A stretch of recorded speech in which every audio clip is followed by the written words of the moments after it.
दिल्ली के 10-11 अटैक के अंदर बहुत दुखद रूप से आपको ये सूचित करना पड़ रहा है कि लगभग 13 लोगों की मृत्यु अभी तक हो चुकी है और पैरेलली भारत की इन्वेस्टिगेटिव एजेंसी यहाँ पर तेजी से इन्वेस्टिगेशंस कर रही हैं और इस इन्वेस्टिगेशन के अंदर कुछ बड़े खुलासे लगे हैं। सबसे पहली चीज़ तो ये बात कंफर्म हो चुकी है कि डॉक्टर उमर नबी ही वो आदमी था जिसने यहाँ पर अटैक किया था और इसकी डायरी में से ये पता लगा है कि बेसिकली ये अटैक केवल एक कार का अटैक नहीं था बल्कि एक वेल प्लान्ड अटैक था जो कि लगभग 32 व्हीकल के जरिए 4 अलग अलग शहरों के अंदर होना था और ये 26/11 से भी बड़ा अटैक होता।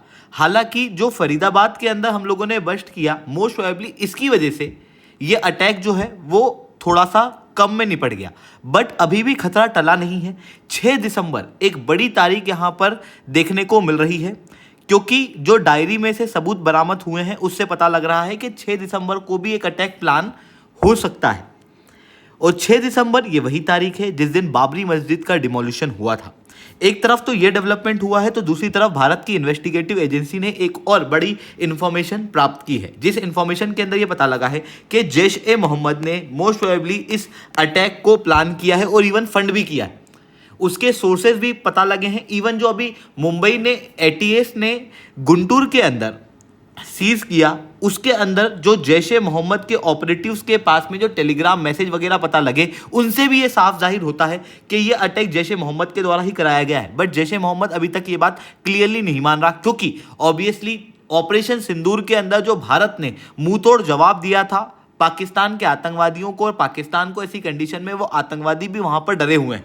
इस कारण से क्लियरली अभी तक ओपनली इस बात को एक्सेप्ट नहीं कर रहे, बट उसके बावजूद भी ये जो अटैक है ये अभी मोस्ट प्रोबेबली पाकिस्तान के अंदर बेस्ड जैश ए मोहम्मद के द्वारा ही कराया गया है ऐसा माना जा रहा है। और यहाँ पर एक और बड़ी डेवलपमेंट ये भी देखने को मिल रही है कि डॉक्टर उमर नबी के भी डायरेक्ट कनेक्शन यहाँ पर हैं और इवन एक वीडियो भी यहाँ पर साफ दिखाई दे रही है जहाँ पर ये ब्लास्ट हुआ है। हालांकि उस वीडियो को मैं यहाँ पर नहीं दिखा सकता क्योंकि यहाँ पर वॉयलेंस वगैरह दिखता है, आप चाहो तो सोशल मीडिया के ऊपर जाके देख सकते हो। तो दोस्तों इन सारी चीज़ों को मैं शुभेंद्र चौहान डिटेल में आप लोगों के साथ में चर्चा करूंगा, बट उसके पहले आप लोग मेरे साथ में SRC10 टेलीग्राम ग्रुप के ऊपर जुड़ सकते हो। मेरे क्लास की अपडेट पीपीटी पीडीएफ सब कुछ आपको हमें मिल जाएगी। यूपीएससी सीएससी की तैयारी करना, इंडिया के टॉप एजुकेटर से ऑफलाइन क्लासेस के अंदर पढ़ना है, आप लोगों के पास में बहुत अच्छा मौका है। अनअकैडमी अब केवल ऑनलाइन ही रहा है, अनअकैडमी अब ऑफलाइन भी आ चुका है। जुड़ना चाहते हो तो इस नंबर पर कॉन्टैक्ट कर सकते हो। इसके अलावा मंथली करंट अफेयर्स की मैगजीन, प्रीवियस ईयर के क्वेश्चन, प्रीलिम्स के मॉक टेस्ट, एनसीईआरटी के नोट्स की समरी, इंडिया ईयरबुक की summary free of cost download करना है तो नीचे डिस्क्रिप्शन के अंदर मैंने लिंक दी हुई है, वहां से आप लोग डाउनलोड कर सकते हो। चलिए दोस्तों, आप समझने का प्रयास करते हैं यहाँ पे क्या हुआ है। बेसिकली सबसे पहली चीज जो इन्वेस्टिगेटिव एजेंसी को पता लगा है वो ये है कि ये अटैक बेसिकली डॉक्टर उमर नबी के द्वारा ही किया गया था।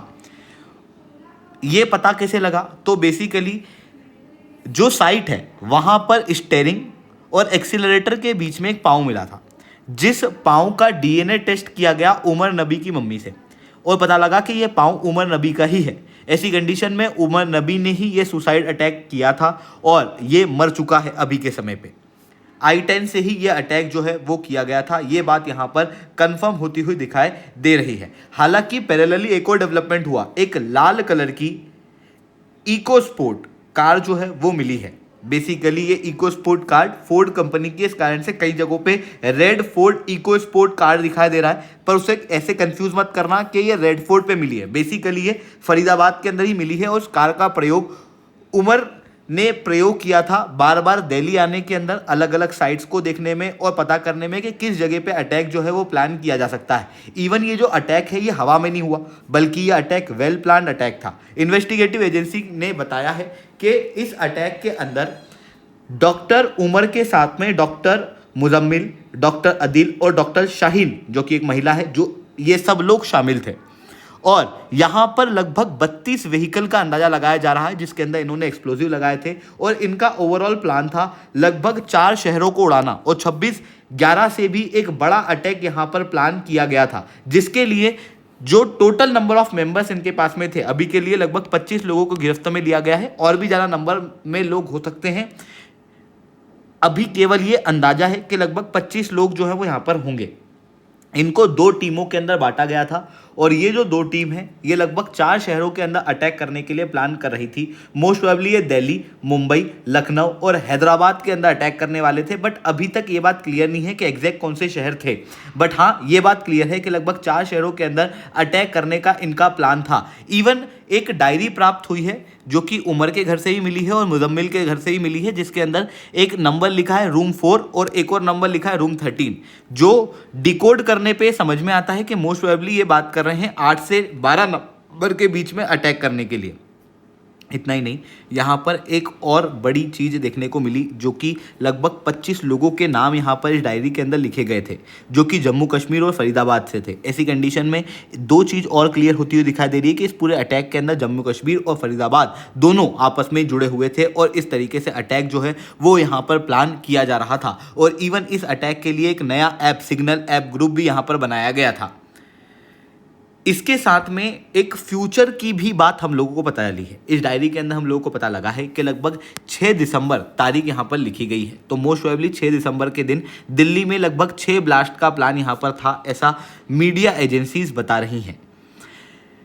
अब बात आती है 6 दिसंबर ही क्यों? क्योंकि 6 दिसंबर वो दिन है जिस दिन बाबरी मस्जिद का डिमोलिशन हुआ था और जैश ए मोहम्मद जो है वो हमेशा इस डिमोलिशन को क्रिटिसाइज करता है और उसको बदला लेने की बातचीत भी करता है। ऐसी कंडीशन में 6 दिसंबर तारीख जो है वो काफ़ी स्ट्रैटेजिकली चूज की गई है और यहाँ पर जो मैंने शब्द यूज़ किया है दैट इज जैश ए मोहम्मद, ये जानबूझ करके स्ट्रैटेजिकली किया गया है क्योंकि अभी अभी ये भी पता लग रहा है कि जैश ए मोहम्मद का हाथ मोस्ट प्रोबेबली इस अटैक के अंदर है। जैश ए मोहम्मद आप सब लोग जानते हो एक आतंकवादी संगठन है जो कि पाकिस्तान से भारत के अंदर NGO के जरिए और कई सारी चीज़ों के जरिए फंडिंग देता है।